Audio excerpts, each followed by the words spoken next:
Hello and welcome. Today we are going to explore the concept of perpendicular lines. In the world of geometry, lines can interact in many ways, but perpendicular lines are special. Simply put, they are two distinct lines that intersect to form a perfect L shape. You see this structure everywhere, from the buildings you live in to the designs on a piece of paper. What makes these lines special is the angle they create. When two perpendicular lines meet, the angle between them measures exactly 90 degrees. This is also known as a right angle. In diagrams, you will often see a small square box drawn at the corner where the lines meet. This box is the universal signal that tells you, yes, this is a 90-degree angle. Mathematicians love shortcuts, and we have a specific symbol for perpendicular lines. It looks like an upside-down capital T. So, if you have a line named a B and another line named CD, and they meet at a right angle, you would write it as a B, then the upside-down T, and then CD. This is read as line AB is perpendicular to line CD. You do not need a textbook to find perpendicular lines. They are all around you. Look at the corners of a window pane or the corners of your favorite book.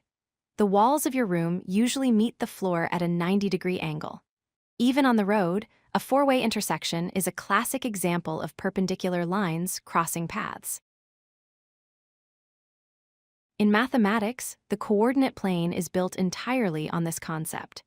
The horizontal line is called the x-axis, and the vertical line is called the y-axis. They intersect at a point called the origin.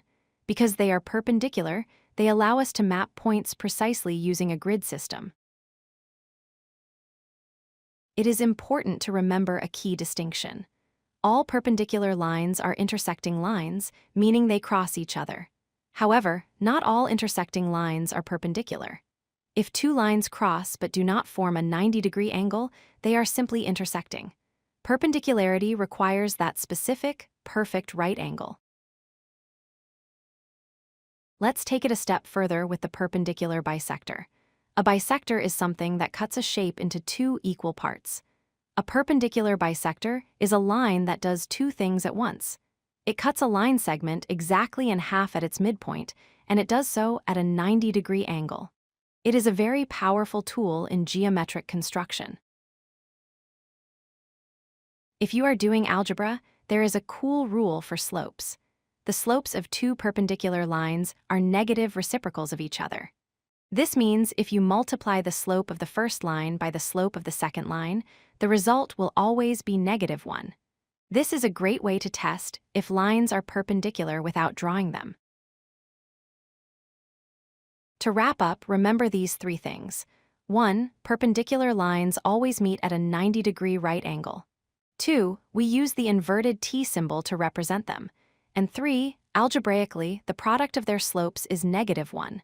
Master these concepts, and you have mastered perpendicular lines. Thanks for watching.